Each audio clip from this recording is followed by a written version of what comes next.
Je m'appelle Naël et je suis plus connu sous le nom de Carter.elh sur les réseaux. On se retrouve en live le 18 juin avec Sioux pour parler entrepreneuriat et création de contenu. On abordera plusieurs sujets, notamment les méthodes et les secrets qui m'ont permis de passer de 0 à plus d'1 million d'abonnés sur les réseaux. Donc notez bien la date dans vos agendas et à très vite. Ah oui, et j'oubliais, si ce n'est toujours pas fait, n'hésitez pas à vous abonner au compte TikTok et Instagram de Sioux pour pouvoir suivre le live.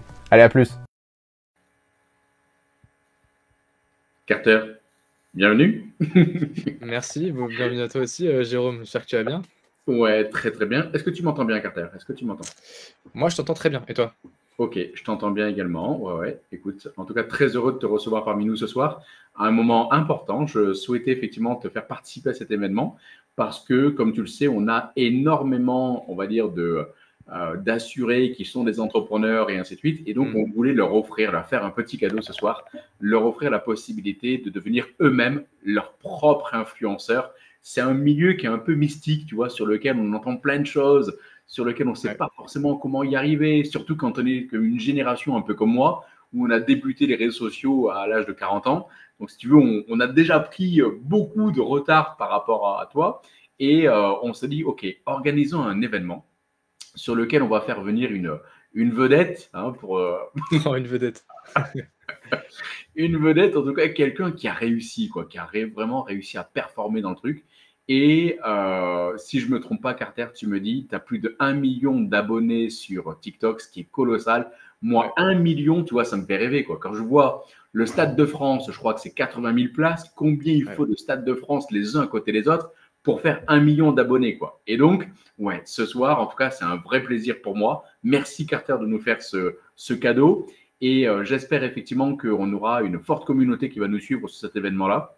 L'idée, c'est justement le thème pour l'annoncer, c'est comment devenir l'entrepreneur de sa propre marque, comment devenir l'influenceur de sa propre marque quand on est entrepreneur. Et c'est ça en fait tout le secret que tu vas tenter de nous partager ce soir. Comment passer justement de 0 à 1 million d'abonnés. Quel a été ton chemin? Tu vois, moi, c'est ça que j'aimerais pouvoir découvrir chez toi ce soir. Quel a été ton chemin? Quels sont les tips? Comment on peut y arriver? Est-ce que c'est compliqué? Est-ce qu'il faut beaucoup d'argent? Est-ce que ça prend beaucoup de temps? Ouais. Voilà, regarde. Tu vois, tous les backstage de la création de contenu, tu as envie de tout savoir aujourd'hui. Yes, ouais. Les backstage, tu vois, moi, ce que j'aime bien, c'est l'autre côté du rideau, ce qu'on ne sait pas au quotidien. Et donc, si c'est OK pour toi et que tu peux nous faire ce cadeau, écoute, avec un immense plaisir, et je suis certain que voilà, on aura plein de questions. Si vous êtes connectés, il est 18h07, on a commencé le live avec un petit peu de retard, mais c'est pas grave. Si vous êtes connectés, que vous avez des questions justement, que vous êtes entrepreneur, que vous avez un service, que vous avez un produit à vendre, que votre moyen de distribution, ça reste pour une grande partie les réseaux sociaux, n'hésitez pas à poser vos questions. On a 5, 10, 15 minutes à la fin de prévu là-dessus. Donc voilà, n'hésitez pas. Carter, on commence à te tendre le micro. Est-ce que tu veux nous dire qui tu es, d'où tu viens et comment tu en es arrivé à devenir influenceur tout simplement? Yes, bah écoute, moi c'est Carter, enfin Naël, alias Carter sur les réseaux. Donc ça fait maintenant plus de 4 ans que je crée du contenu. J'ai commencé en 2020 pendant le premier confinement. J'ai envie de dire un peu au meilleur moment parce que c'était un peu le moment où TikTok, c'était le début. Il n'y avait pas encore beaucoup de monde. C'était très facile de se lancer. Et en fait, je me suis dit quoi? Je me suis dit, bon, là c'est le confinement. J'ai rien à faire de mes journées. Et d'ailleurs, il y a plein de créateurs qui sont aussi lancés à ce moment-là. Et je me suis dit, OK, là, je vois un réseau social qui est en train d'exploser, où en plus, j'avais vu des vidéos de personnes qui faisaient vraiment des vidéos pourries et qui faisaient des centaines de milliers de vues, voire des millions de vues. Et je me suis dit, je pense qu'il y a quelque chose à faire.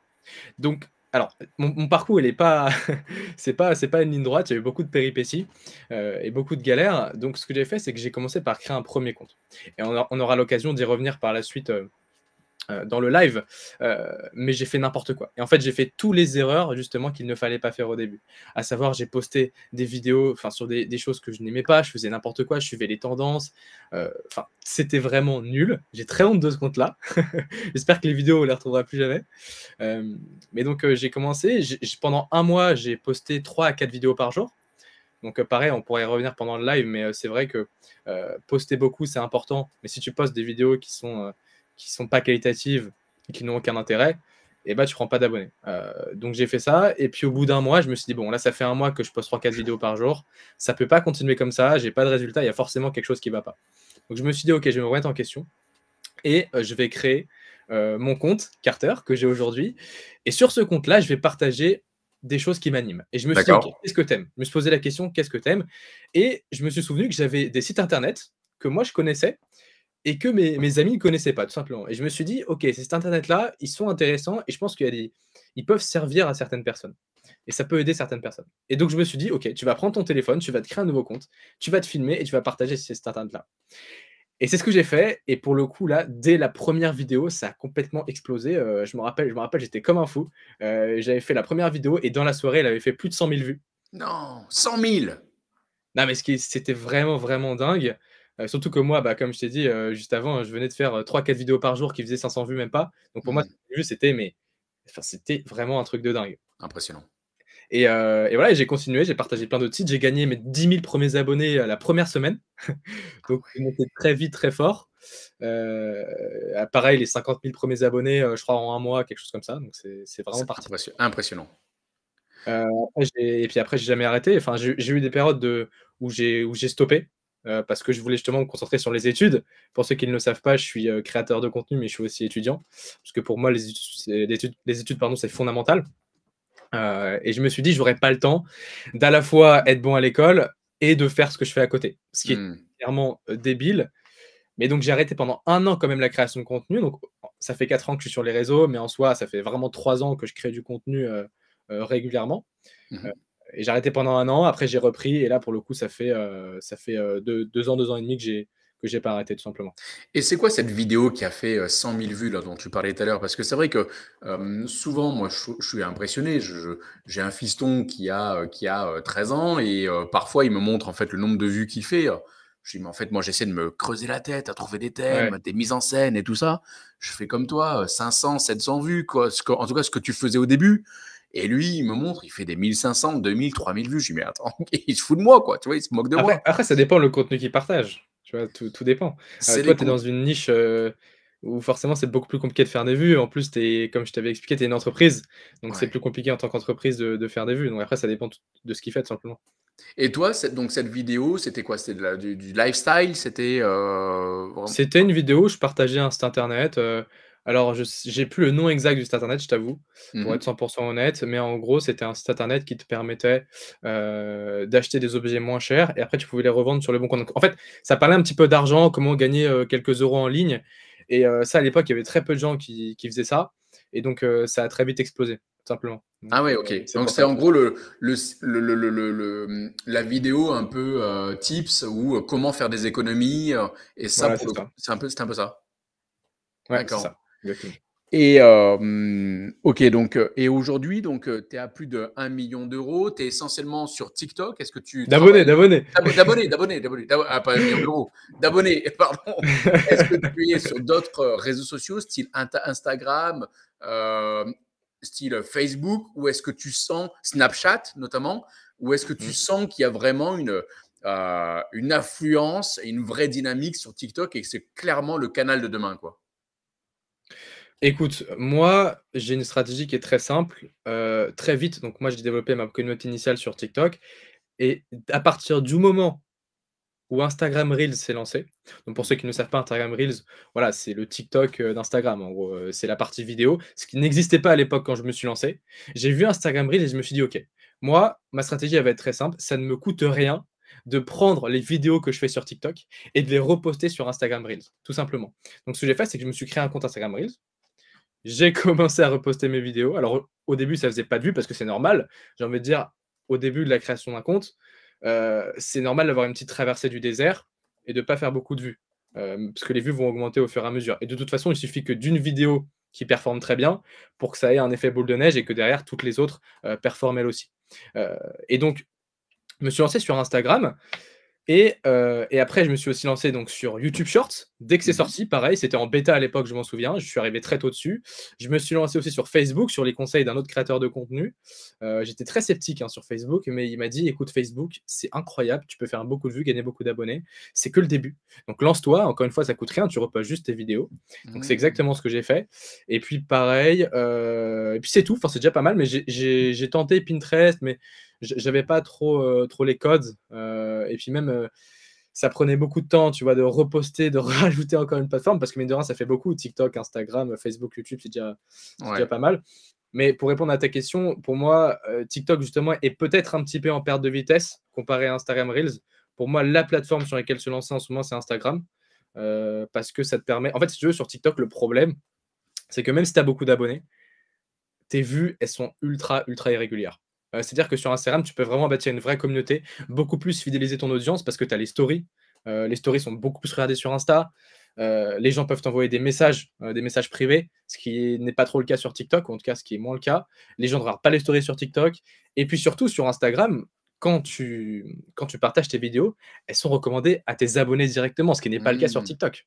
Sur TikTok, c'est distribué à un certain pourcentage à tes abonnés, mais il y a un gros pourcentage qui ne sont pas tes abonnés, donc qui te découvrent. Alors ça a un point positif parce que tu te fais découvrir par de nouvelles personnes, mais c'est un point négatif parce que ces personnes-là, elles seront aussi moins susceptibles de liker tes vidéos comme elles ne te connaissent pas. Donc c'est un peu à double tranchant. Alors que sur Instagram, voilà, imaginons, moi pour le coup, j'ai 340 000 abonnés sur Instagram, et je suis certain que je vais pouvoir faire un minimum de vues sur mes vidéos. Alors sur TikTok, c'est un peu... je repars au charbon à chaque fois et je sais pas trop si ma vidéo elle va faire 500 000 vues, 10 000 vues ou 2 000 vues. Parce que ça veut dire que aujourd'hui, tu as 1 million d'abonnés sur TikTok, 350 000 quasiment sur Instagram. L'algorithme ne fonctionne pas du tout de la même manière. Ton contenu aujourd'hui, le même que tu pousserais sur TikTok, tu n'es pas sûr qu'il soit vu par les 1 million. Alors que tu es quasiment sûr qu'il soit poussé, qu'il sera poussé vis-à-vis des 350 000 abonnés que tu as sur Insta. En fait, c'est dû à une raison très simple, c'est que quand tu scrolles sur Insta, ta page, tu sais, quand tu scrolles, alors la page d'accueil, c'est que des personnes, enfin, c'est que le contenu des personnes auxquelles tu es abonné. Tu vois? Alors que sur TikTok, c'est la page for you, la page pour toi, en français. Et en soi, tu vas jamais, je pense que toi aussi, si tu as TikTok, tu vas jamais dans la partie abonnement. Tu vois? Personne fait ça. En tout cas, très peu de gens. Tu vas que dans ta partie pour toi. Ouais. Donc c'est pour ça qu'il y a une différence aussi énorme. D'accord. Ok. Ok, donc l'algorithme ne fonctionne pas pour le coup de la même manière. Donc et toi, dans ce que tu proposais à l'époque, enfin ce que tu proposais, ce que tu faisais à l'époque, c'est que tu faisais effectivement ta vidéo et tu le republiais sur tous les canaux. Exactement. Ça peut être un peu chronophage quand même parce qu'effectivement, ça demande. Mais bon, en même temps, Ça peut être chronophage, mais après, ça te prend beaucoup moins de temps que si tu voulais produire du contenu exclusif sur chaque plateforme. Après, moi, tu peux toujours le faire. Et puis aussi, tu as des outils qui te permettent de publier partout en même temps. Je pense notamment à un outil qui s'appelle repurpose.io. Alors, ça, c'est payant. Il me semble que c'est autour des 25 € par mois. Mais ça peut être vraiment intéressant si tu as envie de te professionnaliser et de ne pas perdre de temps à poster sur tous les réseaux. En fait, tu vas pouvoir connecter tous tes réseaux, donc voilà, TikTok, Instagram, Facebook, etc. Et tu vas pouvoir planifier tes contenus. Donc dire, voilà, moi je veux que mon contenu soit posté le 18 juin à 17 h sur tel réseau. Celui-là, je veux qu'il soit posté le 19 juin à 15 h sur tel réseau. Et donc ça va te permettre de vraiment t'organiser, de te faire des plannings de posts, de publication. Excellent.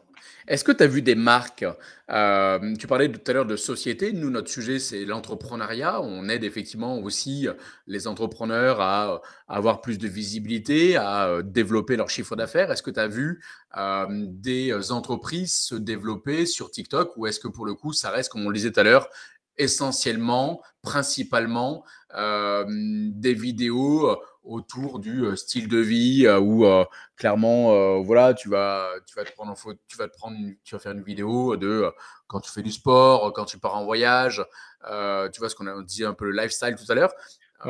Ou est-ce que tu vois effectivement émerger quand même des entreprises sur 2 canaux principaux que toi tu connais bien, qui s'appellent Insta et qui s'appellent TikTok? Bien sûr, il y a énormément d'entreprises qui se sont lancées. Et d'ailleurs, j'ai envie de dire, maintenant, c'est un peu un indispensable d'être sur les réseaux au format vertical pour une entreprise.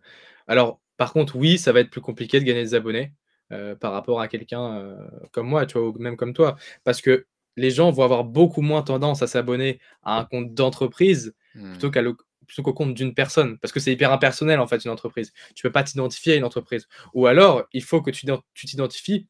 Par exemple, bah toi, tu es le CEO. Dans ce cas-là, il faudrait que toi, tu crées du contenu sur le compte de Sioux Ton personal et que donc branding. les gens, Ouais. exactement, et c'est toujours lié au personal branding. Créer du contenu purement promotionnel, Produit. Ouais, produit ça marche pas. sur les réseaux, c'est très compliqué. Vaut mieux parler d'autres sujets qui vont être liés Ouais. à ton entreprise, tu vois. Donc, Le voilà. business, l'entrepreneuriat, mais C'est ça. effectivement, si tu fais la promotion de ton produit, quel que soit ton produit, mais si tu bombardes les réseaux en disant mon produit c'est le meilleur ou quoi, ça ne marchera pas, quoi. Ça ne marche Ça pas, quoi. marchera pas. Ça marche pas. Ça marchera pas. Il n'y a que le personal Après, branding. après On le voit avec, par exemple, Anthony Bourbon, effectivement, qui est le personal branding, on va dire, de Feed. Bon, ben, il ne parlait pas forcément de Feed. Il parlait à chaque fois de, justement, comment sortir un peu de sa condition sociale. bien sûr. Oussama Hamar, pareil, c'était pareil. C'était d'où je viens ou qui je suis. Et donc, toutes ces questions sur l'entrepreneuriat, ainsi de suite. Et on se rend compte que les gens qui ont réussi, effectivement, à percer sur les réseaux sociaux ont rarement parlé de leurs produits, quoi, mais ont souvent parlé Mm. du chemin qu'ils ont parcouru pour pouvoir y parvenir. Exactement. Parce que les gens, ça leur intéresse pas, ça les intéresse pas ton produit en soi. Quand ils te Ouais, connaissent pas, ils s'en foutent de ton produit. Eux, ce qu'ils veulent, c'est apprendre des choses. Voilà. ouais. Et pour revenir sur Anthony Bourbon, il a lancé Blast Club. Et Mhm. Blast Club, ça repose à 100% sur son personal branding parce qu'il dit aux gens, voilà, pour toutes les personnes qui ont envie d'investir avec moi dans des entreprises, eh ben, rejoignez Blast Club. Mais si c'était pas Anthony Bourbon derrière, bah, il y aurait personne en fait. Et ça Ouais, lui a permis de développer Blast Club. Maintenant, c'est très très gros Blast Club, j'ai plus les chiffres en tête, mais c'est énorme, hein. ouais, Ça, ouais. même ils ont Et beaucoup d'abonnés sur les réseaux. ce que tu disais, ça veut dire que même peu importe que tu sois sophrologue, que tu sois thérapeute, que ce soit, en fait, on se rend compte que les gens ont une forme de curiosité, un peu, parfois un peu même malsaine, où ils vont tenter d'aller Ouais. découvrir, et même parfois bien placé aussi, hein. Mais c'est vrai que les réseaux sociaux, ça te permet d'avoir justement une information que tu n'avais pas auparavant. Donc, moi, par exemple, je regarde, tu peux t'intéresser à l'onologie, tu peux t'intéresser effectivement à l'architecture, tu peux t'intéresser à plein de choses. Ce que les gens aiment, c'est justement l'envers du décor, quoi. C'est-à-dire que qu'est-ce que tu ne connais pas? Et tu vois, tu es à 22 heures le soir, il faut aussi prendre ça en considération. C'est-à-dire que souvent, quand est-ce que tu consommes du contenu? Alors Ouais. oui, bien évidemment, un petit peu toute la journée, mais aussi le soir quand tu rentres du boulot, il est 21h, 22h, tu es dans ton lit, tu es dans le canapé, tu vas chercher un peu de contenu et tu n'as pas envie forcément de te prendre la tête avec un sujet trop sérieux, quoi. Donc, il faut aussi peut-être justement avoir ça en tête, de se dire si je me mets à la place de l'utilisateur et qui va tomber sur ma vidéo, qu'est-ce qu'il a envie de voir? Si je lui parle de sophrologie, mais que pour le coup, c'est pas passionnant, alors que je pourrais lui parler de peut-être d'un truc que personne ne connaît, d'une technique, enfin voilà, en tout cas, tu vois, tout ce qu'on ne connaît pas, peut-être l'autre côté du rideau, quoi. Je pense que ça aussi, ça peut être intéressant. Qu'est-ce Exactement, que mais tu en après penses? ça va rentrer dans ta stratégie de contenu. C'est-à-dire que tu vas avoir des contenus qui vont être réservés, donc en fait, j'ai une méthode moi que j'appelle la méthode CAP, donc pour croissance, autorité et personnel. Donc tu vas avoir des contenus de croissance qui sont réservés au fait de gagner des abonnés. Donc tu vas partager des astuces un peu secrètes, voilà, qui vont vraiment intriguer le spectateur et qui vont te permettre toi de faire des vues et donc de grossir ton audience. Tu as le contenu d'autorité. Donc là justement, ça va être, bah, imagine tu parles de sophrologie, bah, tu vas vraiment rentrer dans le détail, dans la technique, pour montrer aux gens que tu es sérieux et que tu n'es pas un guignol, tout simplement, que tu connais ton sujet. Et puis après, le contenu plus personnel, où là, tu vas partager tes histoires, ta vision du monde, justement, hein, des choses un petit peu plus personnelles, et donc qui vont permettre aux gens de s'identifier à toi et aussi de s'attacher à toi. Donc là, ça rentre plutôt dans le personal branding. Et donc, en fait, quand tu combines ces trois-là, tu as un peu une stratégie multifonction qui te permet à la fois de gagner des abonnés, de faire en sorte que les abonnés que tu gagnes, ils voient que tu es un expert dans ton domaine, et puis ensuite, une fois qu'ils voient que tu es un expert dans ton domaine, qu'ils puissent s'attacher à toi. Et après, pouvoir justement liker tes publications, t'envoyer des messages, commenter, etc. Donc c'est une très bonne stratégie. Tu nous les répètes, Quentin, les trois? Ouais, donc c'est croissance, autorité et Croissance, personnel. ok, croissance, autorité et personnel. Croissance, Ouais. tu as dit, c'était? Croissance, ça va être du contenu donc, qui vise à gagner des abonnés. Donc, tu vois, ça peut être justement des trucs, des secrets un peu méconnus de ton domaine, des trucs qui intriguent les gens. Après, donc là, l'autorité. Donc là, tu Ok, vas partager ton expertise dans n'importe quel domaine. ok, Et puis personnel, donc là, tu vas partager des anecdotes, ta vision du monde, je sais pas, les backstage de la création de contenu, ou même tu peux, je sais pas, faire des petites blagues, des trucs drôles. Enfin, j'en sais rien. En tout cas, voilà, des contenus qui vont permettre à ton audience de s'identifier à toi et de s'attacher à toi, simplement. Je comprends. Ok. Et en termes de régularité, il y a souvent cette question sur la régularité, la fréquence. Combien de fois je dois publier? On a regardé certaines informations sur Internet. On nous dit parfois c'est 3, parfois c'est 3 fois par semaine, parfois c'est quasiment 1 fois par jour. Je crois que j'avais cru comprendre qu'effectivement cette question de la fréquence, elle avait une incidence énorme sur justement, on va dire cette capacité à aller générer du trafic. Quel est ton point de vue, toi, là-dessus? Bah, j'ai envie de dire, moi, que la fréquence et la régularité sont la clé. C'est-à-dire, c'est bien beau de poster 10 vidéos d'un coup. Ah, super, tu as posté 10 vidéos le jour même, mais ça, faut le faire sur le long terme. Moi, je recommande pas poster 10 vidéos, ça, c'est juste un exemple, comme ça, mais en fait, si tu veux, pour moi, la fréquence de publication optimale, ça va être 1 à 2 fois par jour. Si tu postes 1 à 2 fois par jour sur le long terme, et encore une fois, j'insiste sur le long terme parce que tu peux faire ça pendant 1 ou 2 semaines, ça va rien changer. Il faut faire ça vraiment sur le long terme parce que de 1, tu vas pouvoir t'améliorer au fur et à mesure, tu vas pouvoir identifier les formats qui marchent et pouvoir les refaire. Ça, c'est vraiment la clé aussi. C'est-à-dire que, en fait, tu vas tester plein de formats différents et tu vas dire, OK, alors ce format-là, il a fait, je sais pas, 1000 vues. Ce format-là, il a fait 10 000 vues. Et ce format-là, il a fait 100 000 vues. Donc, qu'est-ce que je vais faire? Je vais un peu je vais me recentrer sur le format qui fonctionne. C'est logique. Comme ça va me permettre d'augmenter ma vitesse de croissance. Mais oui, non, c'est vrai qu'il y a beaucoup de gens qui te disent: «Oui, il faut poster exactement une vidéo par jour à 18 h, sinon ça ne marchera pas». Non, j'ai envie de dire, OK, il y a des fréquences optimales. OK, c'est mieux de poster 1 ou 2 fois par jour. OK, c'est mieux de poster aux alentours de 18-19 h, mais il n'y a pas de règle établie et il y a des personnes, qui en sont des contre-exemples parfaits, qui ont posté seulement que quelques vidéos, mais qui étaient ultra qualitatives, à 5 h du matin et ça a très bien marché. Donc j'ai envie de dire, il y a des choses que tu peux faire pour optimiser, ta croissance. Mais après, j'ai envie de dire, tout est possible. Le secret, ça reste quand même la fréquence. C'est-à-dire que c'est quand même Mais 1 à 2 vidéos par jour. je dirais plutôt que la fréquence, la régularité. La C'est ça le plus régularité. important sur les réseaux. Il faut être constant, il faut jamais abandonner. C'est ça aussi j'ai envie de dire le plus compliqué, c'est de tenir sur le long terme et c'est pour ça qu'il faut choisir des sujets que tu aimes, que tu apprécies. Il faut créer du contenu sur tes passions et sur tes intérêts. Pas que parce qu'en fait, il y a plusieurs manières de choisir sa niche sur les réseaux. Il y a soit ce que tu aimes faire, il y a ce que le marché demande, c'est-à-dire ce que les gens veulent voir. Il faut arriver à trouver un équilibre entre les deux. Moi, c'est ce que j'appelle un content market fit. Bon, après, je l'ai appelé ça comme ça, on peut l'appeler un peu comme on veut. Mmh. Tu vois, un peu comme un product market fit. Mmh. Là, ce serait un content Ouais. market fit. Qui est à la Exactement. croisée. Ouais. C'est ça, entre toi, ce que tu aimes faire, toi, ce qui t'intéresse, les sujets dont tu aimes parler, et puis ce que les gens veulent voir, tout simplement. Et le tien, ton content market fit, le tien, c'est quoi, Carter? Moi, j'aime les astuces, j'aime le business, j'aime apprendre des choses aux gens.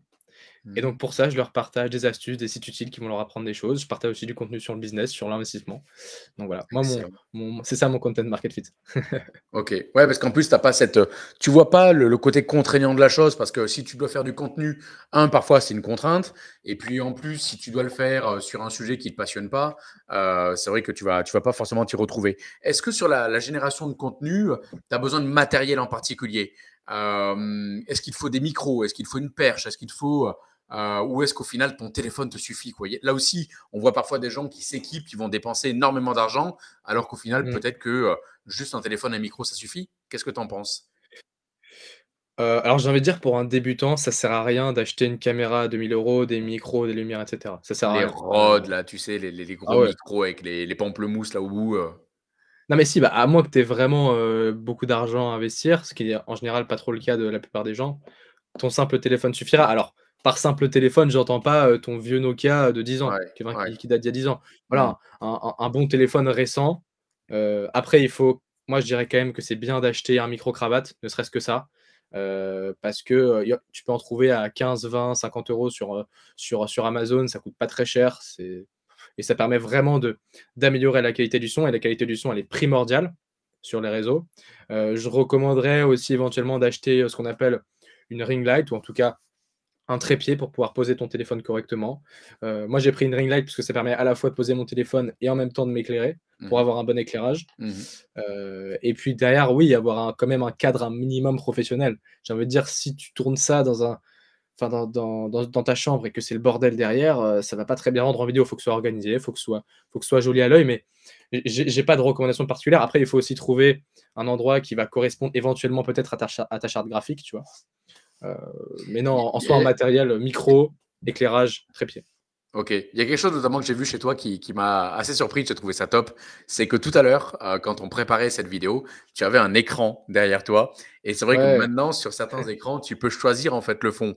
Alors parfois, tu vas te retrouver avec des peintures, mais également, tu peux te mettre une petite vidéo en fond avec un feu de cheminée, par exemple. Je crois que c'est ce que j'avais vu chez toi. J'ai c'est trouvé ça exactement ce que je fais. formidable. Tu peux créer cette ambiance en fait en choisissant le fond qui va pour le coup pas forcément être le même et ça te demande aucun investissement, quoi. C'est-à-dire si tu mets Ouais, ton et puis, écran et de puis, télévision derrière. et puis surtout, ça permet aux gens de t'identifier. Encore une fois, on rentre dans le personal branding, c'est-à-dire que, oh putain, il voit un feu de cheminée, il sait que c'est Carter. Ou en tout cas, il y a de grandes chances pour que ça soit Carter, Ah parce que ouais, personne d'autre le fait, tout simplement. excellent. Excellent.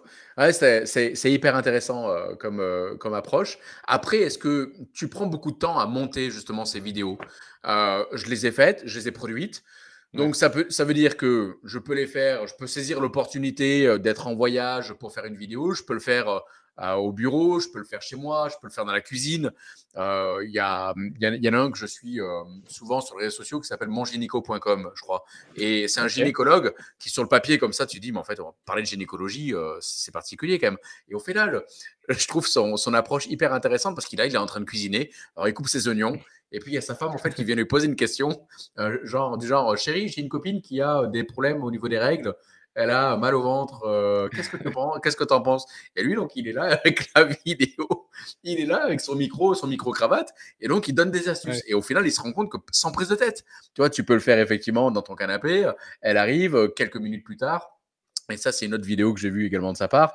Tiens, sa femme est un peu allongée, on va dire, sur ses genoux, et elle reçoit un message. Et je dis, mais c'est quoi ton message? Et donc, il lui dit, c'est quoi ton message? Oh, c'est une copine, elle me pose une question, elle me dit si tu peux lui donner un avis. Et donc, elle lui donne une question et lui répond tout simplement. Mais c'est vrai qu'au final, tu te rends compte qu'à n'importe quel moment, tu peux faire des vidéos, quoi. Il n'y a pas besoin d'avoir un cadre particulier. Ah, bien sûr, mais bien sûr. Et après, ça dépend aussi le type de contenu que tu partages. Si tu partages du contenu très, très, très pro sur des sujets très pointus, le faire dans ton canapé ou sous la douche, bon, ça peut Ouais, être marrant, mais pas tout le temps, tu vois? Mais c'est important aussi d'avoir du contenu, ce que je disais, un peu plus naturel. C'est ce que les gens ont aussi un peu envie de voir sur les réseaux. Et ils ont envie de voir des gens comme eux. Ils ont envie de s'identifier à toi. Donc quand ils voient un gars qui est en train de cuisiner, tout le monde cuisine, tout le monde prépare sa bouffe. c'est ça. Et donc c'est pour ça qu'ils restent. Parce qu'ils se disent, en fait, ça pourrait être moi. Ouais, ouais. Et donc, derrière, en montage, est-ce que tu prends du temps pour monter tes vidéos? Ou, et si oui, quels sont les outils que tu utilises que tu pourrais recommander? Ouais, alors, moi en montage, j'ai un monteur quand même, mais pas tout le temps, hein. J'ai un monteur pour certaines vidéos importantes, typiquement, quand je fais des partenariats ou des collaborations avec des marques, j'essaie de prendre un monteur pour vraiment, même m'économiser du temps et cetera, mais la majorité de mes vidéos, c'est moi qui les monte quand même. Alors moi, je recommanderais 2 outils. Il y en a un qui est gratuit, il y en a un qui est payant, mais c'est un très bon investissement selon moi. Le premier c'est CapCut. Bon, je Mmh. pense que tout le monde connaît, c'est Mmh. l'application la plus connue de montage vidéo, mais c'est la plus connue parce que c'est la meilleure, tout simplement. C'est vraiment ultra complet, très facile à prendre en main. Tu peux faire des montages qui sont très qualitatifs. Après, si tu as envie de pousser un peu plus loin, tu peux partir sur Premiere Pro, et cetera. Mmh. Et puis moi, le deuxième, mais pour un débutant, je conseillerais CapCut. Et puis le deuxième outil, ça va être un outil qui s'appelle Submagic, qui permet de créer des sous-titres très professionnels, tout Ah oui, simplement. c'est-à-dire que tu as pas Alors, besoin de toi de taper manuellement. Alors tu c'est peux le peut-être pire, vérifier, parce mais que parce que moi, à l'époque, je me rappelle, je créais mes propres sous-titres. C'est le truc le plus long, le plus chiant à faire. Ça prend un temps de dingue et c'est ouais, c'est pas très stimulant. Mais moi, je dirais que la partie montage, elle prend quand même du temps. Pour moi, c'est la partie là que c'est pas une partie que j'aime pas, mais c'est la partie que j'aime le moins. Parce que moi, ce qui me stimule, c'est de trouver des nouvelles idées, c'est de tourner les vidéos, j'adore ça. Après derrière la partie montage, voilà, c'est pas ce qui m'anime le plus. Mais ouais. c'est fondamental parce qu'un bon montage, ça change une vidéo. Moi, j'ai fait le test plusieurs fois. À l'époque, quand justement j'étais pas très bon au montage vidéo, que je commençais, et bah, j'avais pris ma vidéo que j'avais montée moi-même et je l'avais envoyée à un monteur en parallèle et on aurait dit que c'était pas la même vidéo. C'était un truc de fou, quoi. C'est vrai. Vraiment, le montage, ça fait aussi beaucoup la différence. Sur une même vidéo, tu es la même personne, tu envoies les mêmes rushs, Ouais. Et tu as l'impression que c'est 2 vidéos complètement différentes et forcément, il y en a une qui marche beaucoup mieux que l'autre parce que, elle est beaucoup plus dynamique et elle pousse les gens à regarder le contenu. Ouais, clairement. Le choix de la vignette, la petite musique qui va bien, C'est ça. effectivement le sous-titre, les petits emojis, les smileys, les trucs qui vont Les sortir. sound effects aussi. Ouais. Ah oui, comment tu dis? Les sound effects ou Le effets sound effect, sonores, effectivement, ouais, exactement, ouais. Ouais, ouais. Ouais, et puis le fait effectivement d'insérer en fait dans ta vidéo peut-être des images statiques ou des vidéos. C'est-à-dire que tu fais une vidéo et t'intègres dans ta vidéo d'autres vidéos, quoi. C'est-à-dire, par exemple, Ouais. tu vas parler de basket, de Michael Jordan, bah, tu vas mettre une vidéo de Michael Jordan en train de dunker. Et c'est vrai que C'est ce ça qu'on va. appelle des b-rolls. Des b-rolls. Ouais. Ouais. Ah, je ne savais même pas que ça porte un nom. D'accord. Donc, c'est Oh, le il y a fait un nom pour tout. d'insérer comme ça. C'est le fait d'insérer comme ça des vidéos dans ta vidéo, dans ton. Exactement, exactement. Excellent. Ok. Bah écoute, donc tu disais CapCut et le deuxième, euh, Submagic. Submagic. Ok. Après, il y a Quand. d'autres outils. Ouais. Les gens vont croire que je suis en partenariat avec Submagic, ce qui est faux, mais Non, mais voilà, moi je trouve que on donne Submagic, des tips. Ouais. c'est le meilleur. Après, il y a aussi Smart Edit qui existe, Ok. que j'ai utilisé avant, mais j'ai basculé sur Submagic parce que je trouvais que c'était mieux. Mais il y a Smart Edit aussi, pour ceux qui veulent aller voir. Ok. Canva, tout ça, tu n'utilises pas. C'est assez. C'est plus pour Bah, du pour la contenu. création de vidéos, non. Ouais. Après, pour tout ce qui est création de l'identité visuelle, Graphique, oui. tout ça, ouais. Voilà, D'accord. exactement. Mais pour purement la création de vidéos, non, je n'utilise pas Canva. Toi, c'est essentiellement de la vidéo hein, que tu préconises. De toute façon, sur TikTok, ça ne peut être que de la vidéo. Sur Ouais. Insta. Après, non, il y a des carousels aussi sur TikTok Ah, il y a les maintenant, carousels. et ça fonctionne plutôt bien. Ouais. Ah, je pensais que c'était que du contenu vidéo, quoi. Pour moi, ok. Non, on peut poster des Non. photos maintenant sur TikTok. Et ça fonctionne très bien. Ok, d'accord. J'avais une petite question comme ça. D'ailleurs, si vous avez des questions, n'hésitez pas à les inscrire dès maintenant. Comme ça nous permettra d'avoir une petite liste pour tout à l'heure. Hein, si vous avez des questions sur comment voilà, vous êtes présent sur les réseaux sociaux, peu importe, Insta, Facebook, TikTok, vous avez une communauté, mais vous voyez que ça a du mal, vous êtes indépendant, vous êtes entrepreneur, vous avez envie clairement de propulser votre produit, votre service et qu'il soit connu. Donc, n'hésitez pas effectivement à nous poser des questions. On les soumettra effectivement tout à l'heure à Carter. Qu'est-ce que tu penses, Carter, de le fait d'acheter des abonnés, de mettre du budget? Est-ce que dès le début, pour peut-être t'offrir une meilleure visibilité, est-ce qu'il vaut mieux faire de l'organique? Est-ce qu'il vaut mieux faire du payant? Ou est-ce que les deux peuvent être compatibles? Alors écoute, justement, tu fais bien d'en parler parce que pour moi, l'achat d'abonnés, c'est la pire chose à faire sur les réseaux. C'est la pire chose à faire. C'est Ah, l'erreur à ne pas faire, tomber c'est dans la vrai? facilité d'acheter des abonnés. Ah oui, c'est l'erreur à ne pas faire, bien sûr. Il vaut mieux avoir 1000 abonnés en organique que 200 000 abonnés achetés. En fait, ça sert à rien. Les abonnés, c'est qu'un chiffre. Alors oui, ça peut t'apporter une certaine crédibilité au premier abord, mais les gens sont pas bêtes. Ils vont voir que sur sous tes vidéos, tu as 2 likes, 0 commentaire. Pour 200 000 abonnés, ils vont dire c'est quand même un petit peu bizarre. Tu vois? Les gens ne sont pas bêtes sur les réseaux. En fait, je veux dire, il y a beaucoup de gens qui pensent que ils vont acheter des abonnés et ça va pas se voir. Ils vont passer complètement inaperçus.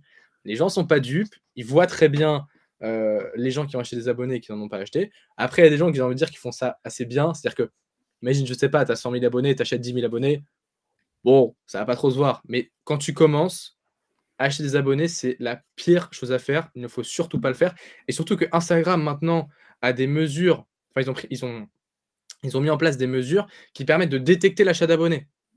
Donc en D'accord. fait, il faut surtout pas prendre le risque de faire ça parce que tu risques très fortement de te faire ban ton compte si tu le fais. Donc vraiment, erreur à ne pas faire, pire erreur. Vraiment là, c'est la chose à ne pas faire. Ouais, et puis si tu achètes des abonnés, mais que derrière, tu leur offres pas du contenu de qualité, c'est bien, ils sont abonnés sur l'instant, mais ils sont abonnés à qui ou à quoi? Ça veut dire que derrière, ils vont se désabonner, tu vois. Il y a des histoires comme ça où En effectivement, plus, ouais. tu vois ton compte grimper de façon exponentielle, mais si derrière, il s'est abonné et que tu lui pousses du contenu, mais que ça correspond pas du tout à ce que lui, il a envie d'avoir, bah, le mec, il va se désabonner. Donc, tu auras mis du budget, mais derrière, quelques semaines plus tard, tu vas voir que ton compte, il va. C'est comme ceux qui organisent des jeux concours. J'organise un jeu Ouais. concours, abonnez-vous. Ok, tu vas t'abonner pour tenter de gagner le jeu, tu vois, en question. Mais une fois Mmh. que le jeu sera terminé, souvent, ce qui se passe, c'est que tu te retires de l'affaire, quoi. Ouais, mais pour le coup, les jeux concours, ça peut être sympa, Ça marche? pas pour toutes les entreprises, mais ça peut être sympa dans le sens où ça permet quand même de faire découvrir, ton compte, tu vois? Oui. Ou ton entreprise. Alors que pour le coup, l'achat d'abonnés, mais déjà, toi, tu me dis ça, mais les abonnés que tu vas gagner, en général, quand tu les achètes, c'est même pas des vraies personnes, c'est des bots. En fait, c'est des bots qui vont créer des comptes et qui ne correspondent même pas à des vraies personnes. Et après, ils vont les faire s'abonner à ton compte. Mais personne ne verra tes vidéos. Et c'est pour ça que je te disais que si tu achètes des abonnés, bah, tu auras les stats de quelqu'un qui n'a pas d'abonnés. Donc, tu auras 1 ou 2 likes maximum et 0 commentaire et 0 message. Donc, en fait, ça ne sert à rien, tout simplement. Parce que si tu es une entreprise, tu ne généreras pas du tout de nouveaux clients. Et si tu es un créateur, personne ne verra tes vidéos. Si tu vends des formations, du coaching, etc., personne ne verra ton offre. Donc, ça sert purement à rien. Autant créer du contenu en organique. Ok, excellent. Carter, je me dis, j'ai listé comme ça quelques questions qu'on peut retrouver sur Internet. J'aimerais bien avoir ton avis, si tu es OK. J'en Bien ai sûr, listé vas-y. quelques-unes. Alors, Bien je sûr. vais regarder. Est-ce que justement, tu parlais d'heures tout à l'heure, est-ce que changer l'heure des publications d'une vidéo peut doubler le nombre de vues, Alors, doubler le nombre de vues, non. Maintenant, est-ce que ça peut impacter le nombre de vues? Je dirais que empiriquement, ça s'est pas vraiment vérifié. Maintenant, j'ai envie de dire, la logique voudrait que quand même, il vaut mieux poster aux horaires où tes abonnés sont les plus actifs. Ce qui est logique parce que tes abonnés, c'est des personnes forcément qui te suivent, donc qui sont plus susceptibles de liker, de partager, de commenter tes vidéos. Et Mhm. donc, si tu postes tes vidéos au moment où tes abonnés sont le plus actifs, donc donc ils sont connectés à ce moment-là, donc ils seront susceptibles de voir ta vidéo, eh bien, ça va permettre de pousser ta vidéo dès les premières minutes. Et ça, c'est extrêmement important sur les plateformes. En fait, elles vont regarder le start de la vidéo, le début. Dès le début, dès la première heure, combien tu as obtenu de likes? Combien de personnes ont commenté? Combien de personnes ont partagé? Et ça va vraiment influer la manière dont l'algorithme va recommander ta vidéo derrière de nouvelles personnes et donc va faire augmenter tes vues. Voilà. Donc je dirais que oui, c'est mieux de poster au moment où tes abonnés sont le plus actifs. Mhm. Maintenant, comme je te disais tout à l'heure, il n'y a pas de règle établie. C'est-à-dire que moi, parfois, j'ai posté des vidéos à 1h du matin, elles ont très bien Mhm. marché. Donc, c'est mieux de faire ça, mais c'est pas obligatoire, tout simplement. D'accord. Ok, excellent. C'est vrai qu'il y avait des questions là-dessus. Encore faut-il connaître sa cible. Enfin, quand je dis sa cible, en tout cas son audience.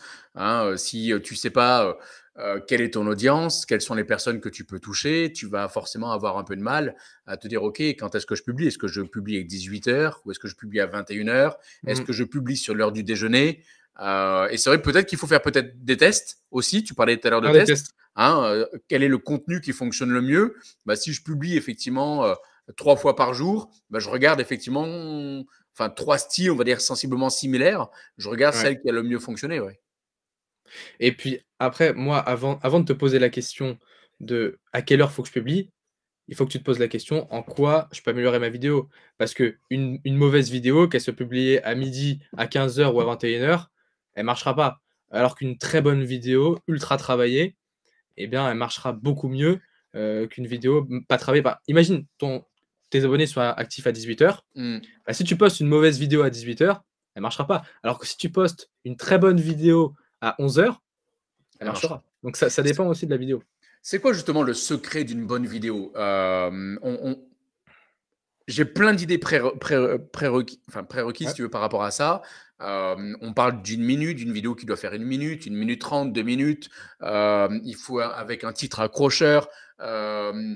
Tout de suite, à la limite, tu peux poser une question pour attraper ton audience, ainsi de suite. Est-ce que tu as des tips comme ça, justement, sur si demain on doit faire une vidéo, qu'est-ce que tu dois retrouver, la recette, tu vois, de grand-mère, on va dire, que tu dois avoir dans cette vidéo-là pour qu'elle fonctionne? C'est quoi ça?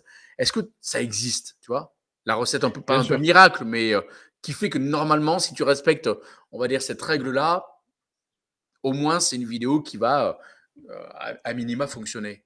Bien sûr. Alors, la chose fondamentale Ouais. et la plus importante, sur les vidéos au format vertical, ça va être ce qu'on appelle le hook ou l'accroche en français. Ouais. Donc ça va être les 5 premières secondes de ta vidéo et plus particulièrement les 2 à 3 premières secondes. C'est-à-dire qu'il faut que durant les 2 à 3 premières secondes de ta vidéo, il faut que tu réussisses à intriguer le spectateur. Alors, il y a 3 manières de faire ça. Moi, je décompose mon hook en 3 manières. Alors, la première manière, ça va être de faire un hook, vocal ou en tout cas ce que tu vas dire. Donc tu vas essayer de dire une phrase un peu intrigante, une phrase un peu choc, voilà. Donc, je sais pas, des secrets, des astuces que personne ne connaît. 5 Tu vois, astuces pour devenir voilà, milliardaire. Quoi. Ouais. les 5 astuces les 5 astuces secrètes que personne ne connaît pour développer une communauté sur les réseaux. Tu vois, ça t'intrigue. Tu vas me dire, ah, mais c'est quoi les 5 astuces? Je connais pas. Voilà. Donc, ça va être ton hook. Ok. Ensuite, ce hook verbal, donc ce que tu dis, ton hook sonore, tu vas le combiner à un hook visuel. Donc, ton hook visuel, ça va être un résumé de 3 à 5 mots de ton hook verbal. Donc, par exemple, tu vas mettre à l'écran, tu vas afficher un texte coloré avec, si tu peux, une ou 2 images en plus. Et tu vas mettre, tu vas répéter en fait ce que tu dis dans, dans ta phrase. Tu vois. Donc, ça, c'est ton deuxième hook. Et puis, ton troisième hook, ça va être ton hook. Alors, attends, j'ai un petit trou de mémoire là, justement. Ah, et voilà, parce que je disais. Donc, ton hook sonore. Donc là, tu vas essayer d'ajouter des sound effects, tu vois, donc des effets sonores pour. Alors là, pour le coup, tu auras les trois. C'est-à-dire que tu auras attiré l'attention du spectateur grâce à un sujet intéressant, tu l'auras accroché visuellement, et puis troisièmement, tu l'auras pardon, tu l'auras accroché aussi de manière sonore. Après, il y a beaucoup de gens qui ne mettent pas le son des vidéos. En D'accord. fait, il y a beaucoup de gens qui ne mettent pas le son des vidéos, soit qui regardent la vidéo mais qui font un peu autre chose en attendant. Enfin, faut vraiment toucher toutes les personnes possibles. Et donc, si tu combines les trois en même temps, Bien sûr. normalement, tu auras réussi à accrocher l'attention de tout le monde. Et donc, ta vidéo, elle partira du bon pied. Ensuite, Ok. donc, une fois que tu as Ça, fait c'est ton le hook, hook. Ouais, ça, c'est le hook. D'accord. ça, c'est le hook. Donc, les 3 à 5 premières secondes de ta vidéo. Ok. Voilà. Une fois que tu as fait ça, alors il y a plusieurs méthodes. Soit tu vas faire une double accroche, un double hook. Donc là, tu vas réintriguer la personne. Tu vois, donc, par exemple, là, je te donne un exemple. Tu dis les 5 astuces pour créer une communauté sur les réseaux.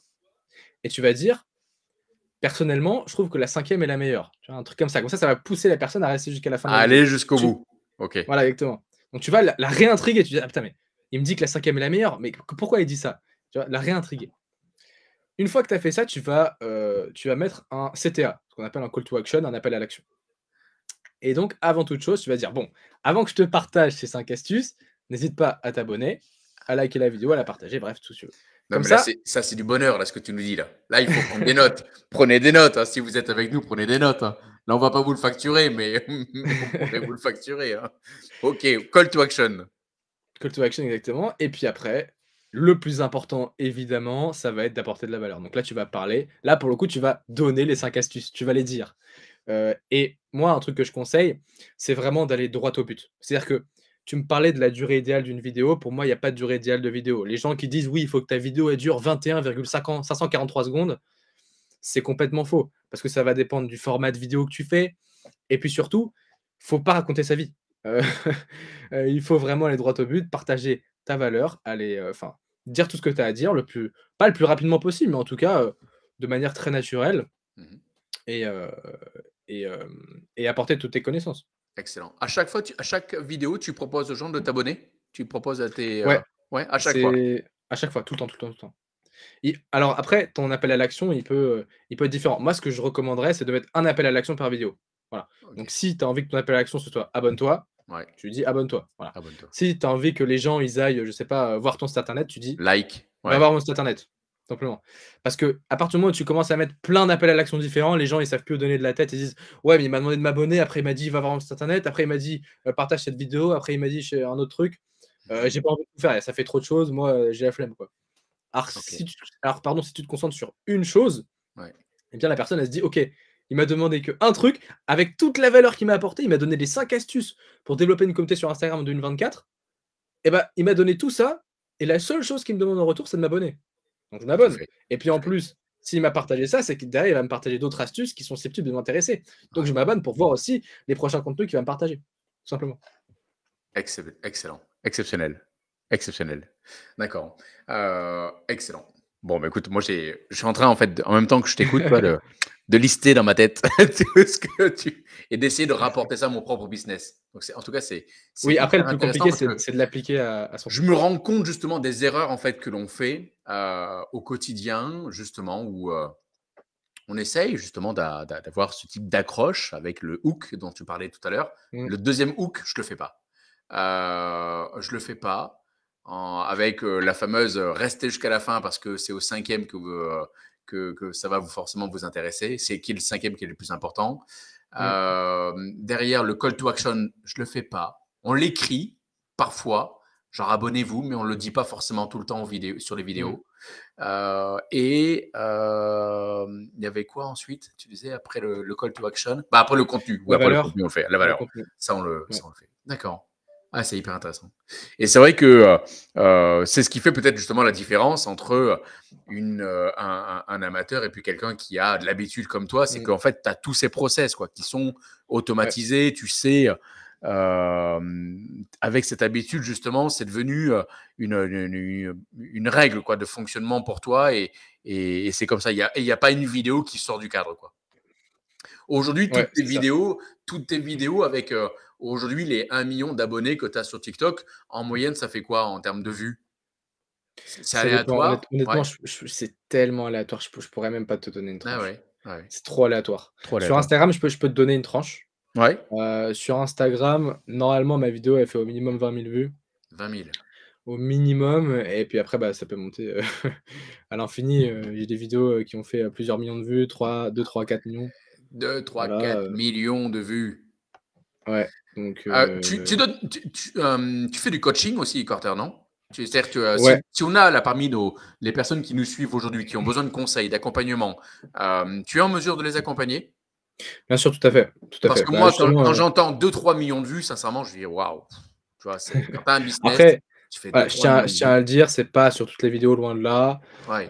C'est sur certaines vidéos qui fonctionnent très bien. Et puis, ouais, c'est pas la routine, tout Mais pour simplement. sortir du lot, tu vois, pour éclore, pour sortir de la forêt, quoi, c'est clairement. Ouais, si tu as un business, et c'est vrai que parfois, il y a pas mal de concurrence, quoi, quels que soient les business, tu Mmh. vois, que tu aies un restaurant, que tu sois effectivement indépendant, que tu sois thérapeute, que tu sois dans n'importe quel univers. C'est vrai qu'il y a beaucoup, beaucoup, beaucoup de contenu aujourd'hui sur les réseaux sociaux. Et si effectivement, tu as cette capacité, toi, justement, à accompagner, prendre des gens, dire, OK, t'en es où? Tu as combien d'abonnés? Mmh. Qu'est-ce que tu fais?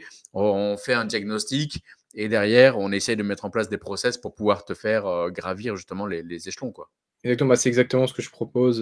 Alors mon accompagnement, il s'appelait le mentorat. Alors, il est pas encore 100 terminé au moment où on tourne le live, Mhm. mais il va être terminé d'ici une semaine ou 2 OK. maximum. Et donc, je vais sélectionner, alors il y aura pas beaucoup de place, parce que ce sera vraiment du coaching 100 personnalisé. Donc il y aura entre 5 et 10 places vraiment maximum. Et donc je vais essayer d'accompagner, enfin c'est pas je vais essayer, je vais accompagner en tout cas, des personnes qui souhaitent développer une communauté.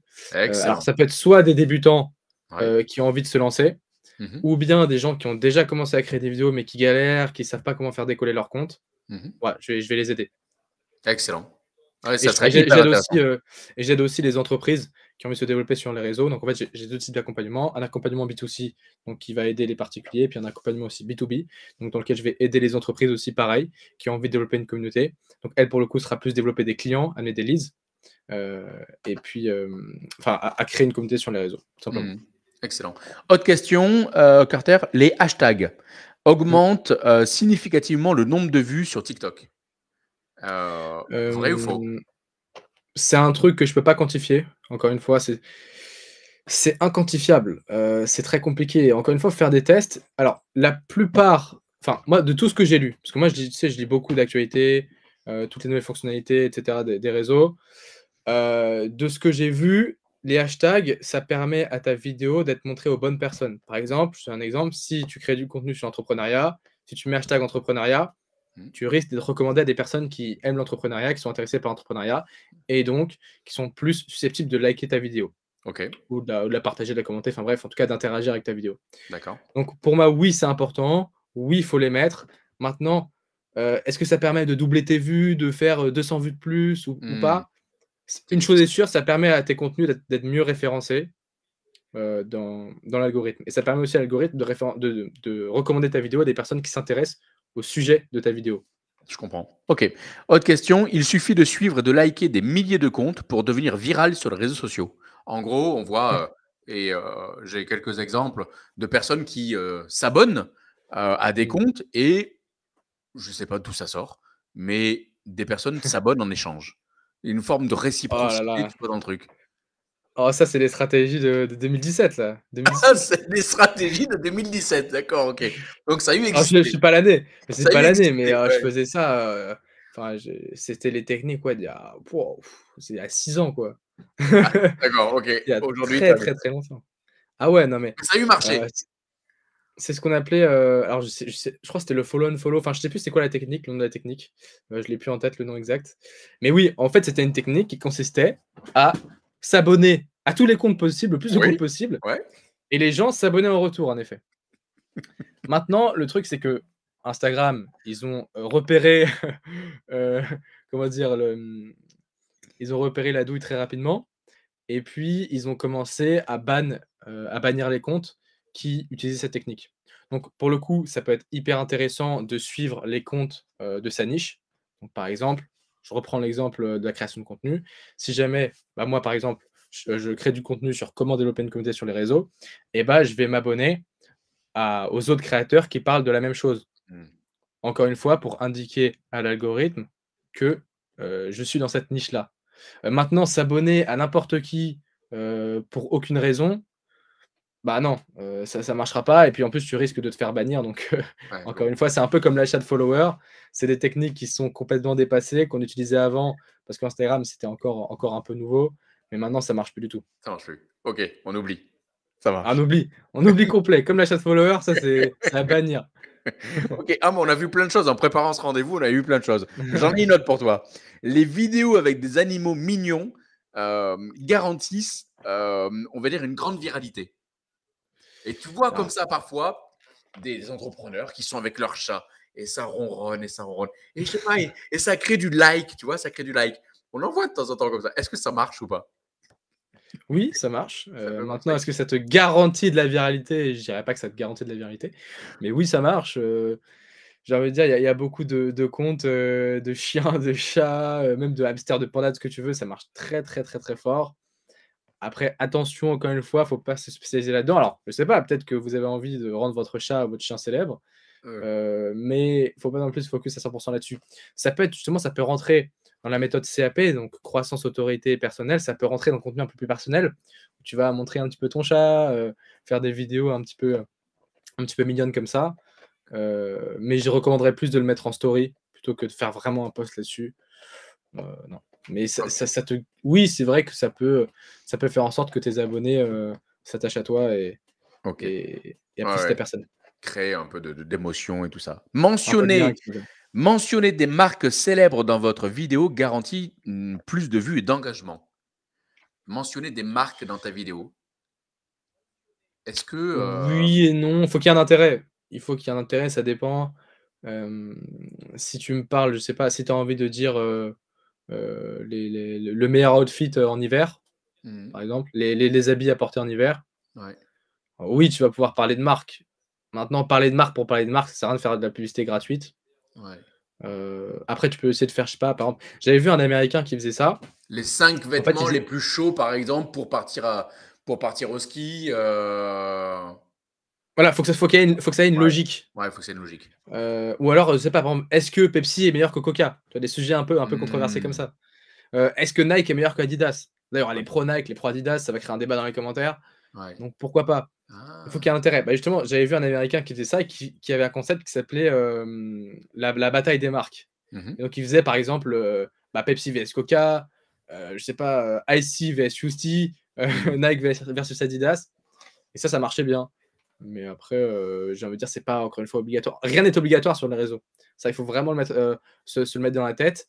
Il y a pas une formule magique secrète qui va faire en sorte que tu vas exploser. Ouais. Il y a des éléments qui te permettent de maximiser tes chances de faire le plus de vues possible, mais te dire: «Oui, je vais te garantir que sur chaque vidéo, tu vas faire minimum, 1 000 000 de vues», c'est impossible. Les personnes qui disent ça, c'est complètement faux et c'est du mensonge. Ouais, ouais. Non, mais c'est hyper intéressant, en tout cas, de revenir justement sur ce qui fonctionne et ce qui fonctionne un petit peu moins. Mmh. Est-ce que justement, tu as une anecdote, quoi, toi, que tu pourrais nous raconter, Carter, sur un client que tu as accompagné ou une marque que tu as vu décoller, qui Mmh. était à zéro ou quasiment proche de zéro, et puis tu l'as vu exploser et tu l'as suivi, tu l'as accompagné, soit personnellement ou indirectement.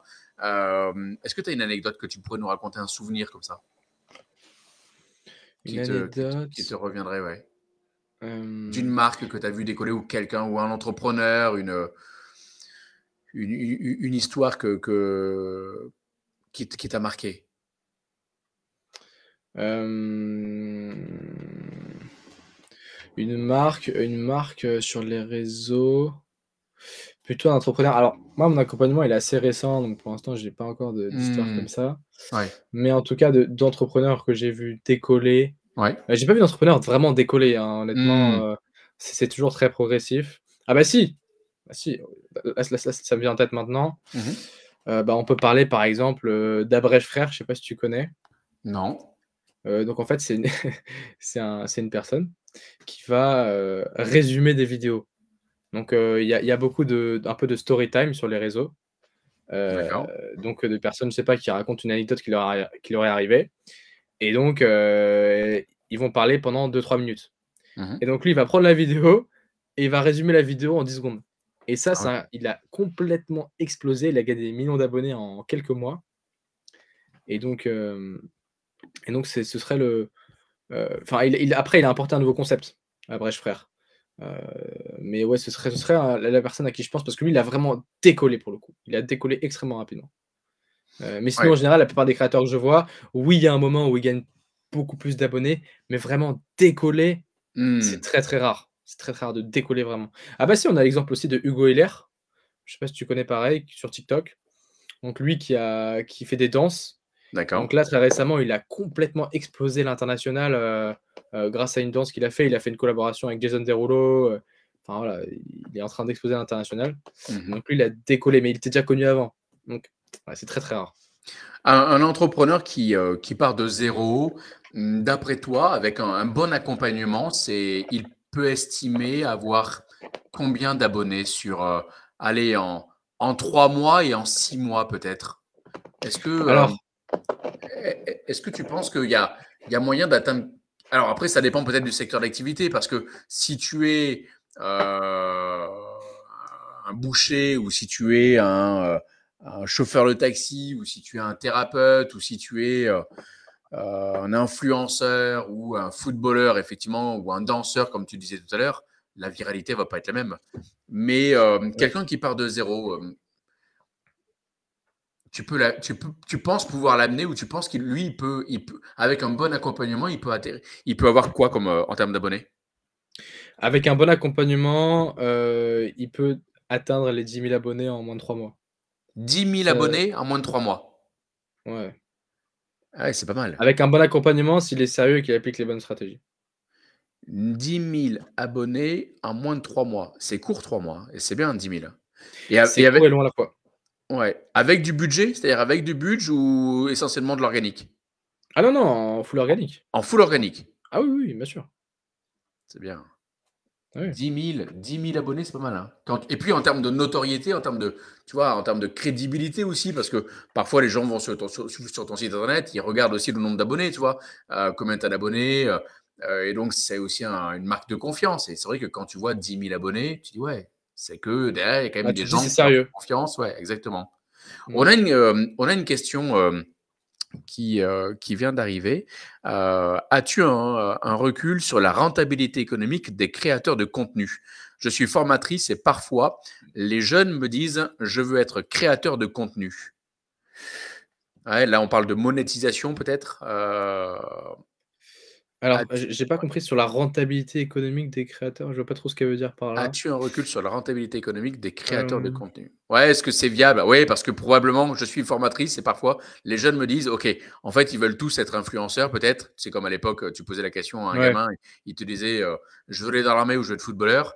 Là, mmh, aujourd'hui, je crois que la grande mode, c'est effectivement bah, devenir influenceur, parce que tu vois toutes ces émissions où ils sont tous à Dubaï sur des bateaux et des villas à plusieurs millions d'euros. Et donc, c'est devenu aujourd'hui un rêve pour un certain nombre de personnes. Est-ce que tu as justement cet aspect monétisation? Est-ce que tu as envie, quand tu gagnes 0,0, et d'ailleurs, je ne sais même pas combien elle est, on peut rentrer dans le secret, Carter, là-dessus ou pas? de quoi? Le nombre de vues, combien tu gagnes sur une vue? Il faut avoir combien d'abonnés pour en Ah, vivre? Pour en vivre, et quelle est la monétisation derrière? bien sûr. Alors, encore une fois, il y a pas de nombre d'abonnés, prédéfini pour pouvoir vivre de son activité. Bah, après forcément, si tu as 10 abonnés, ça va être très compliqué. Mais je pense que pour moi, à partir de 1000 abonnés, tu peux déjà construire quelque chose si tu vends des services ou des produits, donc des produits digitaux sur Internet. Mhm. Alors, la monétisation alors les vidéos sur TikTok, pour les monétiser, il faut que tu aies plus de 10 000 abonnés. Ça, c'est la première condition. D'accord. Être majeur, donc ça, être majeur, normalement, c'est bon pour la plupart des gens. Ouais. Et puis, troisièmement, il faut que ta vidéo, elle fasse plus d'1 minute. C'est-à-dire que si tu te fais une vidéo de 59 secondes, elle ne pourra pas être monétisée. Non, Voilà. d'accord, ok. Même si elle fait 3 millions de vues, Ah, même si elle fait 200 millions de vues, tu auras zéro. Zéro. Ok. Et alors, admettons, donc tu es dans ces critères-là, elle fait plus d'1 minute, tu as plus de 18 ans et tu as plus de 10 000 abonnés. Le pricing derrière, c'est quoi? Qu'est-ce que tu touches? C'est des centimes? Le pricing, alors il y a eu beaucoup de légendes à propos de ça. Je sais pas si tu as vu passer ça sur les réseaux, comme quoi c'était 1 euro les 1000 vues, etc. C'est complètement faux. Moi, je l'ai expérimenté. Alors, pour le coup, encore une fois, je peux pas te donner de réponse très précise parce que, en fait, tu es payé en fonction du RPM, du revenu pour 1000. Et ça va dépendre de plein de choses. Ça va dépendre du pays dans lequel tu te situes. Donc, par exemple, nous, on est en France, donc on a de la chance. C'est un pays où on est relativement bien monétisé. Ça va dépendre aussi des vues éligibles, parce que il faut faire la différence. Tu as les vues de ta vidéo et tu as les vues éligibles, c'est-à-dire les personnes qui sont restées plus de 5 secondes sur ta vidéo. Donc ça, en général, ça divise par 2 le nombre de vues déjà. Donc là, imaginons que tu as fait 1 million de vues, bah, tu descends à 500 000 vues Ah, éligibles tu es déjà. payé uniquement sur les vues qui ont fait plus de 5 secondes. Éligible, ce que tu appelles éligible. Exactement. D'accord. Éligible dans un pays spécifique, enfin dans une sélection de pays. Voilà. Ok. Et donc tu es payé en fonction de ton RPM. En France, le RPM, de ce que j'ai pu observer, il varie entre allez, 30 centimes et 1 euro et quelques, 1 euro, 1,20 €, 1,30 €. La Ça peut être vidéo? moins, ça peut Non, être plus. pas Non, la le vue. 1000 vues, pour Ah, les les 1000 1000 vues. vues. D'accord. Voilà. Après, ça va dépendre encore une fois de la niche dans laquelle tu es, parce que retenir l'attention des gens pendant plus d'1 minute quand tu es dans une niche éducative, donc c'est notre niche à nous en fait, tu vois? Ouais. C'est très compliqué de tenir le ret faire, faire rester les gens sur ta vidéo. Quand tu fais du contenu purement divertissement, c'est beaucoup plus simple. Donc c'est pour ça qu'en général, quand tu as vraiment une expertise à partager, ça va être plus intéressant pour toi. Alors oui, tu peux faire des vidéos de plus d'1 minute et potentiellement toucher un peu d'argent, mais ça va être plus intéressant pour toi plutôt de te orienter vers de la vente d'infoproduits, de coaching, et cetera, pour pouvoir monétiser ton expertise. Et en plus, Absolument. tu auras besoin de moins d'abonnés. Parce que, je suis désolé, mais imaginons tu fais ne serait-ce que, allez, 10 000 vues par vidéo, ce qui est franchement très honnête, hein, très sympa. Et bah, tu vois, allez, tu as 5 000 vues éligibles. On va dire que tu touches 1 euro pour 1000 vues, 5 euros. Voilà, Ouais, 5 non, euros la ça, vidéo. ça vaut pas le coup. Ça Et vaut pas le coup. déjà, 1 euro pour 1000 vues, c'est très bien. Et 10 000 vues, c'est plutôt un bon score. Alors que si tu es Donc, influenceur pour une marque, tu places effectivement un produit, une marque, ou tu représentes en tout cas un service, une marque. Là, pour le coup, en termes de retour sur investissement, c'est beaucoup plus important. exactement. Et puis même, si tu lances toi ton programme de coaching ou d'accompagnement ou de vente de produits, il te faut beaucoup moins de clients. Je veux dire, imagine tu vends ne serait-ce qu'un produit, bah, ouais, à 50-100 €. Si tu as une expertise, c'est largement faisable. Et bah, il te suffit ne serait-ce que de 10 clients pour pouvoir faire entre bah, oui, 500 000 €, en ligne. Alors que pour faire 500 000 € en faisant des vues, c'est c'est très compliqué. Enfin, faut faire 1 million de vues ou 2 millions de vues. Ok. Donc, Donc, pour répondre à Sarah, donc pour tuer un peu le mythe, effectivement, le mythe, c'est pas ce qu'on voit sur les influenceurs à Dubaï. Hein, c'est pas que ça. Il y en tu a, pointé le mais problème. Tu pointé le problème, c'est la plupart des gens, ils ont envie de devenir influenceurs. Là, je vois, tu vois qu'elle a dit, la plupart des jeunes veulent devenir créateurs de c'est contenu. ça, exactement. Pourquoi ils ont envie de devenir créateurs de contenu? Justement parce que, malheureusement, ils sont exposés à tous ces vendeurs de rêves, qui sont à Dubaï et qui racontent n'importe quoi, qui disent aux jeunes que, tu vas devenir créateur de contenu, que tu vas être les pieds d'éventail sur un transat à Dubaï, à bronzer et que tu vas te faire, 100 000 € par mois. Ça n'existe pas. Ça, il faut vraiment que les gens se le mettent en tête, ça n'existe pas, c'est impossible. C'est impossible et créateur de contenu, c'est un vrai métier. C'est pas, tu es en vacances toute la journée, tu fais rien et tu gagnes de l'argent. C'est un vrai métier, qui s'apprend d'ailleurs. C'est un vrai métier. C'est-à-dire qu'en fait, le beau yacht que tu as vu ou la belle maison que tu as vue, peut-être qu'elle est déjà louée, peut-être qu'elle lui appartient pas. Bien Et sûr, hein, c'est bien ça. sûr, bien sûr. Mais bien sûr, mais de toute façon, ces mecs-là, c'est des charlatans et des arnaqueurs. Bah, pas tous, attention, encore une fois. Mais la grande majorité, de toute façon, à partir du moment alors pour le coup, petit disclaimer, à partir du moment où quelqu'un vous dit: «Rejoins mon canal Telegram», que vous voyez qu'il vous montre des Rolex et des voitures de luxe, Ouais. et qu'il vous parle de trading et de crypto, faut commencer à se méfier, tout Il y a simplement. eu, Et il y qui a vous eu. promet aussi des choses qui sont complètement irréalisables du style, «Deviens millionnaire en Mmh. 1 mois, Mmh. seulement avec ton ordinateur et une connexion internet». Non mais ça c'est impossible, il faut que les gens se le mettent en tête. C'est impossible. Ouais, il y a eu différentes émissions effectivement là-dessus qui ont alarmé les gens en disant: Ah oui, «Attention, ne vous faites pas effectivement avoir. Les réseaux sociaux, c'est sympa, mais derrière, c'est beaucoup de maquillage, quoi». C'est-à-dire qu'on te ouais. montre ce que tu veux, quoi. Alors on peut faire croire tout ce qu'on veut sur les réseaux en soi, Ouais, ouais. Carter, il est 19h09. L'idée, c'était de pouvoir effectivement tenir 1 heure sur ce contenu, sachant qu'on va organiser un podcast là prochainement où on va pouvoir ouais. rentrer un peu plus dans le détail. On reviendra vers vous effectivement avec la prochaine date. On sera sur un podcast vidéo que vous pourrez voir sur YouTube, que vous pourrez partager effectivement avec des amis. Si vous avez des questions, n'hésitez pas là pour les poser avant qu'effectivement on clôture ce live-là. Est-ce que tu vois d'autres sujets, Carter, que tu aurais aimé partager avec nous justement sur euh, quand tu es, et je redonne un peu le thème effectivement de ce live, c'était je suis entrepreneur, j'aimerais effectivement donc avoir de la visibilité sur les réseaux sociaux pour pouvoir justement avoir plus de clients, plus de chiffre d'affaires, plus d'abonnés, plus de partenaires et ainsi de suite. On a passé en revue pas mal de choses, hein. On a revu Mmh. 2-3 techniques. D'ailleurs, peut-être on peut clôturer ce live-là en reparlant justement des 2 techniques dont tu parlais tout à l'heure. Il y avait effectivement comment je commence ma vidéo. Est-ce que tu veux nous rappeler les étapes essentielles pour déjà lancer justement cette vidéo pour que tout de suite, parce que tu disais que ça se joue dans les 2, 3, 4, 5 premières secondes, quoi, ta vidéo, c'est ça? Ok. Exactement. Est-ce que tu peux nous rappeler les 2, 3 premières étapes? Enfin, les Ouais. premières étapes? Ouais. Alors tu as le hook, donc le hook, je l'appelle un peu hook vocal. Donc ça va être pendant ce que tu vas te dire, donc ça, faut que ce soit une phrase très accrocheuse, qui intrigue le spectateur.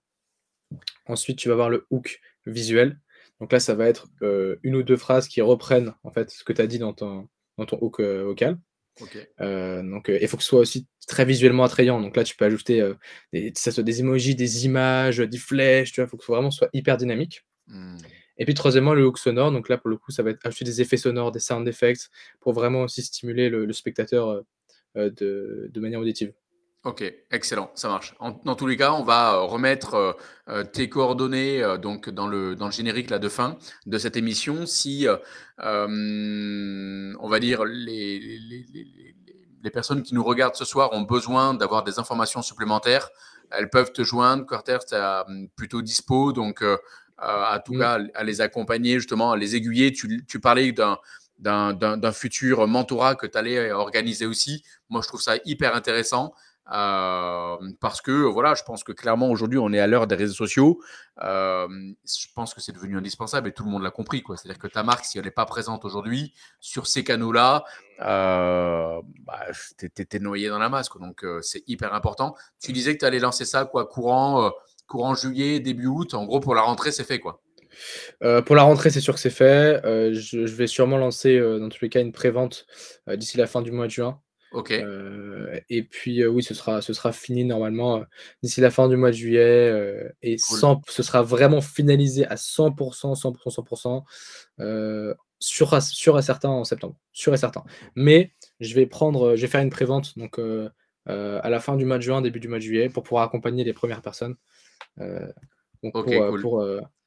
S'il y a un code pour, promo, t'hésites pas à nous le partager pour les assurés dessus. Je pense qu'on a une belle communauté et on passera le relais. Effectivement, on a pas mal d'entrepreneurs aujourd'hui qui nous suivent parce qu'effectivement, on fait ce genre de contenu. Mais le prochain live, ce sera un live avec justement aussi un coach qui va pouvoir vous accompagner dans l'entrepreneuriat si vous êtes voilà, un peu en difficulté de développer votre chiffre d'affaires. Donc, on est un peu sur cette thématique-là. Donc, on a beaucoup de gens justement qui cherchent à toujours développer leur partenariat, leurs clients, leurs fournisseurs. Donc, ouais, si tu lances ça, n'hésite pas à nous le partager. On le relaiera auprès de notre communauté, Carter. En tout cas, merci pour le temps que tu as pris ce soir. C'est vrai que c'est du temps qui, pour nous, nous paraît hyper important parce que voilà, on est aussi un peu débutant, je le disais tout à l'heure, on ne connaît pas forcément ces subtilités. on n'a pas forcément le même âge. Donc pour nous, on est plus sur Facebook, on est beaucoup moins peut-être présent sur ces réseaux qui sont des réseaux TikTok, Instagram, où faire de la vidéo, on n'est pas forcément très à l'aise avec le sujet. Donc en tout cas, avoir quelqu'un comme toi qui a réussi à performer, moi je trouvais ça génial. Bah, Donc, merci à toi en tout cas pour l'invitation. Merci en tout cas Carter. On reste en contact et puis on vous revient très rapidement avec le podcast que l'on va organiser. Il y a Gwendal qui nous remercie, qui est également un de nos partenaires, qui également est très présent aussi sur les réseaux sociaux. Je crois que c'est quelqu'un qui publie quasiment tous les jours. Donc, donc c'est un bon début déjà. Elle a écouté mes conseils. Gwendal, exactement. Donc il est là, il est présent. Donc, en tout cas, merci Carter. On reste en contact et on met tes coordonnées dans le générique de fin. D'accord? À très vite. Bye bye. Portez-vous bien. À très vite. Salut. Salut à tous. À tous.